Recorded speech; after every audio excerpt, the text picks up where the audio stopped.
From the New York Times, it's The Headlines. I'm Tracy Mumford. Today's Thursday, August 20th. Here's what we're covering.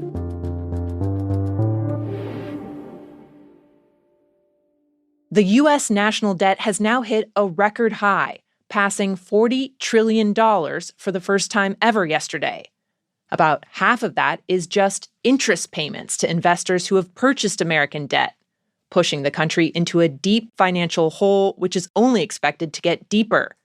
This year alone, the U.S. is on track to borrow another $2+ trillion to cover the costs of, among other things, the war in Iran and the tax cuts Republicans passed last year. I mean, we have increased the national debt, almost doubled it since George Bush took office. For years, presidents of both parties have vowed to get the debt under control. The Treasury Department is planning to pay down the national debt issued to the public this quarter. But administration after administration has failed to fundamentally turn things around. We're going to reduce the hell out of the debt and reduce your taxes further. For his part, President Trump promised to completely eliminate the national debt when he first ran for office.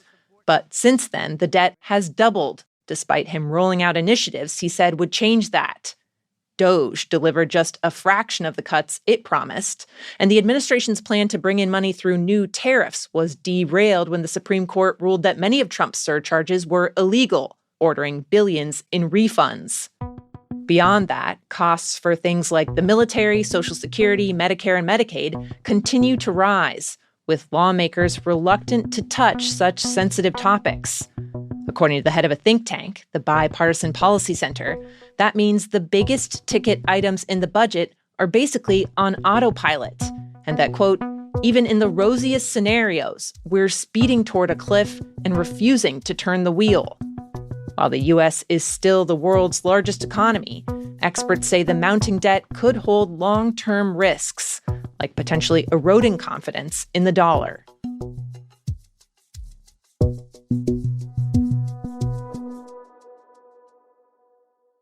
In Israel, the military has announced that it will open criminal investigations into 2 high-profile cases of its troops killing Palestinians during the height of the war in Gaza.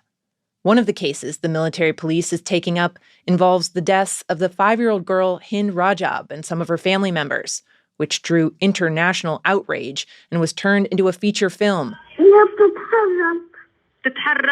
The film used the real tape of Hind begging rescuers over the phone to come and get her after Israeli troops fired on her family's car in Gaza City.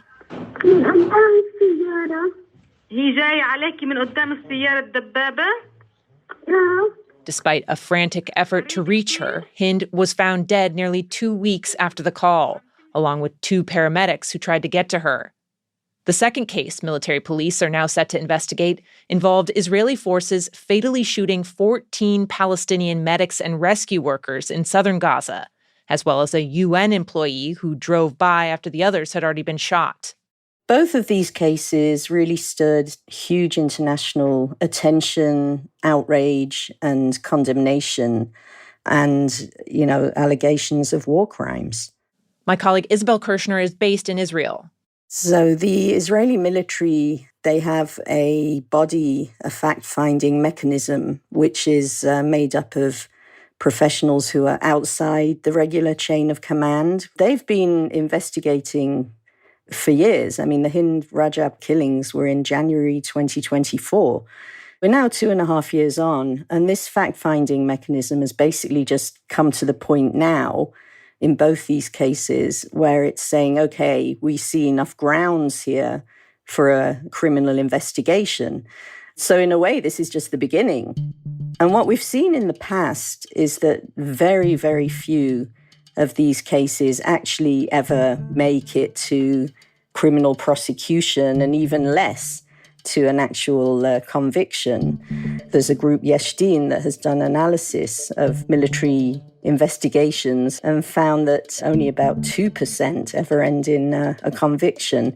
So rights groups, both in Israel and abroad, have essentially called past investigations a facade and a whitewash, just intended to try and stave off international criticism without actually producing much in the way of results.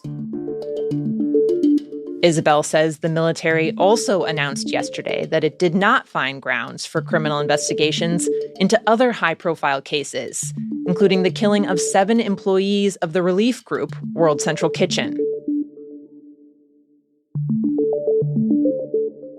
Meanwhile, almost a year after a ceasefire between Israel and Hamas took effect, Israel has continued to carry out what it says are targeted killings in Gaza. According to local officials there, more than 1,000 people have been killed since the truce, some of them young children. In the last few days, President Trump sent his son-in-law, Jared Kushner, to try and make progress on a plan to end the fighting and rebuild Gaza. Kushner met with both representatives of Hamas and the Israeli prime minister, but things remain at a standstill, in part due to disagreements over how and when Hamas needs to disarm. In an interview with Fox News this week, Kushner said that until demilitarization occurs, quote, "we will not allow Gaza to be rebuilt."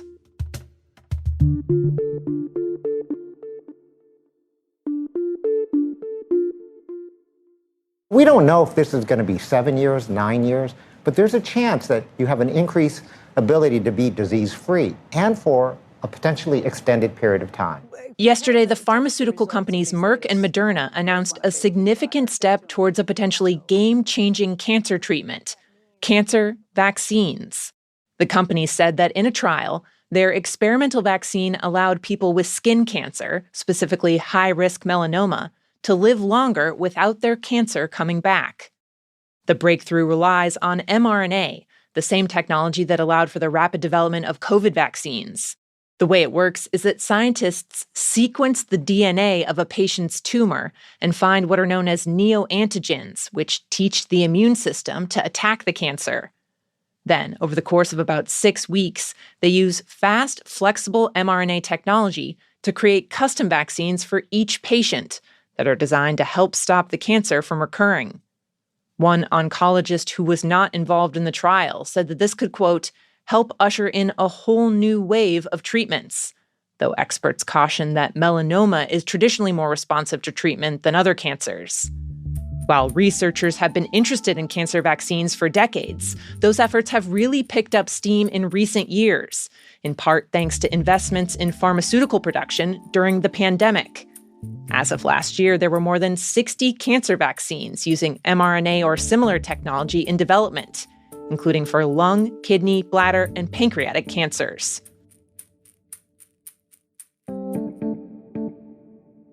And finally, up in the sky, when a plane goes overhead and leaves those thin, wispy clouds in a line, those are contrails, short for condensation trails. They form when the hot exhaust from a jet engine mixes with moisture and particles in the air. Some linger for just a few minutes, but some can last for hours, essentially trapping heat in the atmosphere, which experts say is contributing to climate change.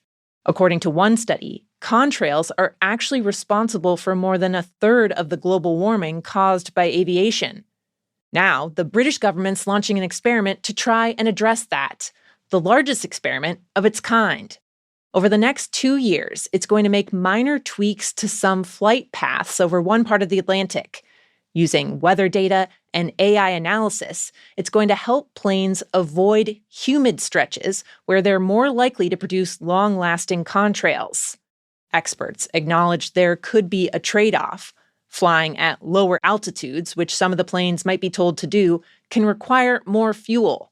But according to an expert, previous studies have shown that the benefits of reducing contrails outweigh the impact of burning more fuel when it comes to the environment. Overall, the head of a nonprofit that studies contrails said he was optimistic, saying that even with small tweaks to flight patterns, quote, we should be able to take a meaningful chunk out of aviation's climate impact. Those are the headlines. Today on The Daily, how Secretary of Defense Pete Hegseth has remade the American military by dismissing or sidelining top-ranking officials who he sees as disloyal to him. You can listen to that in the New York Times app or wherever you get your podcasts. And if you are not a Times subscriber yet, you can get a full month of free access to everything we publish, no credit card information required, when you download the Times app now. I'm Tracy Mumford. We'll be back tomorrow with the latest and the Friday News Quiz.